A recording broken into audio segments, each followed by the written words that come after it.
Hello guys, welcome back to our channel.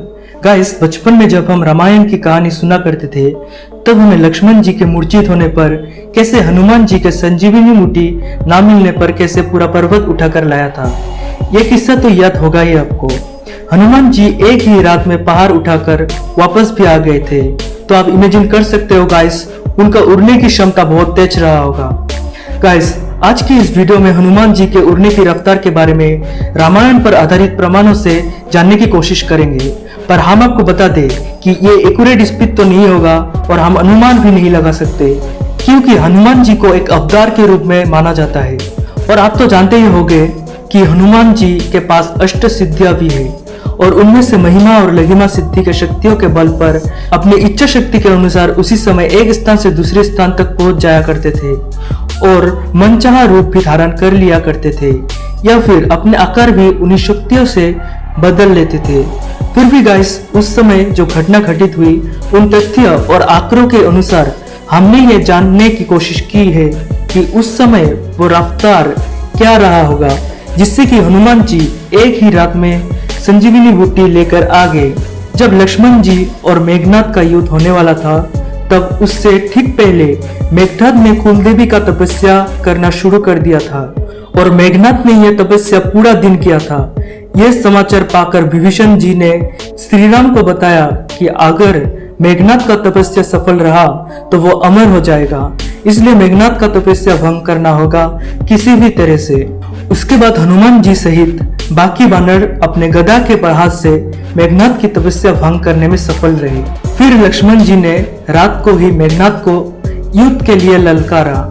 Ramayan के अनुसार उस समय रात्रि के दूसरे पहर शुरू हो चुका था। अगर हम मॉडर्न टाइम के हिसाब से देखें तो लक्ष्मण जी और मेघनाथ का युद्ध 9 बजे ही शुरू हो चुका था और मेघनाथ के बीच जो युद्ध हुआ था वो लगभग एक पहर यानी 3 घंटे तक चला था। उसके बाद मेघनाथ ने शक्तिशाली अस्त्र का प्रयोग किया और लक्ष्मण जी को मूर्छित कर दिया। उस समय लगभग 12 बज रहा होगा। लक्ष्मण जी के मूर्छित होने पर वानर सेना में हड़कंप मच गया था और मेघनाथ ने लक्ष्मण को अपने साथ ले जाने की भी कोशिश किया था पर असफल रहे और प्रभु श्री राम अपने भाई को मूर्छित देखकर बहुत दुख में थे। और उसके बाद विभीषण के कहने पर हनुमान जी ने लंका से राज्यवध को भी लेकर आ गए थे और उसके बाद राज्यवध ने लक्ष्मण जी का जांच किया और संजीवनी बूटी लाने का सलाह दिया। तो इन सब चीजों में लगभग 1 घंटा 30 मिनट का समय लग गया होगा, यानी रात्रि के करीब 1:30 बज चुके होंगे और हनुमान जी 5 बजे से पहले वापस आ गए थे।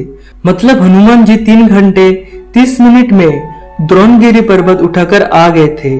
3 घंटे 30 मिनट से भी हमको कुछ समय कम करना होगा, क्योंकि रामायण में हमें पढ़ने को मिलता है कि लंका से निकलकर हनुमान जी भारत आए तो रास्ते में उन्हें कालनेमी नामक राक्षस भी मिला, जो कि रूप बदलकर हनुमान जी का समय खराब करने का मंशा लेकर जंगल में बैठा था और राम नाम का भी जप कर रहा था। और हनुमान जी ने जब राम नाम का जप सुना तो जिज्ञासावश नीचे उतर आए और कालनेमी खुद को बहुत बड़ा ज्ञानी बताया और हनुमान जी से कहा, पहले आप स्नान करके आओ, उसके बाद मैं आपको रावण के साथ चल रहे युद्ध का परिणाम बताऊंगा।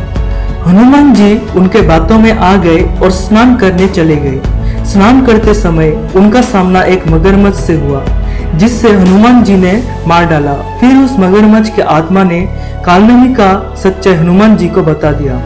फिर हनुमान जी ने कालनेमी का भी वध कर दिया और इन सब घटनाक्रम में हनुमान जी का आधा घंटा खराब हुआ होगा और उसके बाद हनुमान जी द्रोण पर्वत जा पहुंचे, जहां उनको संजीवनी बूटी को खोजने में कम से कम आधा घंटे का समय खराब हुआ होगा।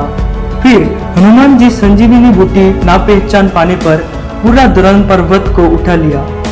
उसके बाद जब हनुमान जी अयोध्या के ऊपर से उड़ रहे थे तब श्री राम के भाई भारत ने सोचा कि ये कोई राक्षस है और उन्होंने हनुमान जी के ऊपर बाण चला दिया। बाण लगते ही हनुमान जी श्री राम का नाम लेते हुए नीचे आ गिरे। श्री राम के नाम सुनते ही भारत ने उनका परिचय पूछा।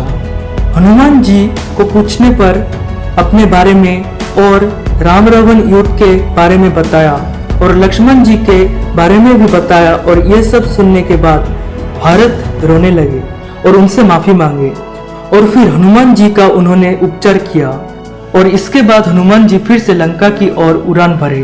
पर इस घटनाक्रम में भी आधा घंटा लगा होगा। अब अगर हनुमान जी का उड़ने का समय की बात करें तो उसमें सिर्फ 2 घंटे का समय ही बचा था। इंटरनेट पर उपलब्ध जानकारी के अनुसार श्रीलंका से द्रोणगिरी पर्वत का दूरी 2500 किलोमीटर का है, यानी आने जाने का लगभग 5000 किलोमीटर, और हनुमान जी ने 5000 किलोमीटर 2 घंटे में ही तय की थी। इस हिसाब से हनुमान जी की उड़ने की रफ्तार 2500 किलोमीटर प्रति घंटे से भी ज्यादा निकलता है। Thank you guys for watching this video. अगर आपको ये वीडियो इंफॉर्मेशनल लगा तो चैनल को सब्सक्राइब और फ्रेंड्स के साथ इस वीडियो को शेयर कर देना।